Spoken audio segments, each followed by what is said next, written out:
In today's video, I'm going to teach you how to open Microsoft PowerPoint from Dropbox. We'll walk through the process right from your web browser so you know exactly what to expect and how Dropbox hands things off to Microsoft's online editor.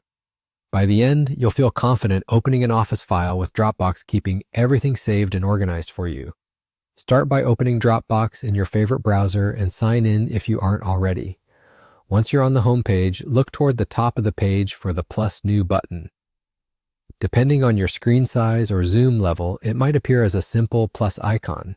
Click it to reveal the creation options. From there, choose Presentation, and then select Microsoft PowerPoint. As soon as you click, Dropbox will launch Microsoft's editor in a new tab or window. If nothing appears, check whether your browser blocked a pop-up and allow it to open. Once the page loads, you're inside Microsoft PowerPoint, connected through Dropbox. The editor looks and feels like the standard Microsoft experience with the familiar ribbon and tools, but your file is backed by Dropbox in the background. That means your work autosaves regularly and changes are versioned so you can roll back if needed. You can start creating your presentation right away. Give the file a meaningful name at the top so you can find it later. It will live in the Dropbox folder where you created it, and you can move or organize it like any other file in your account.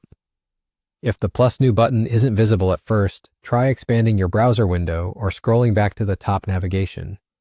Also, be patient for a moment after you click. Sometimes it takes a second for Microsoft's editor to spin up. If you use browser extensions that control cookies or block cross-site scripts, make sure they aren't preventing Microsoft's frame from loading, because Dropbox is handing you off to Microsoft's online workspace. This flow shows how Dropbox opens a Microsoft Office editor for you, with Dropbox handling storage and backup, and Microsoft providing the editing tools. When you're done editing, simply close the tab. Your work is already saved. You can return to Dropbox anytime, reopen the file from your folder, and continue exactly where you left off. And that's how to open Microsoft PowerPoint from Dropbox using the Dropbox web interface and the Microsoft Online Editor experience.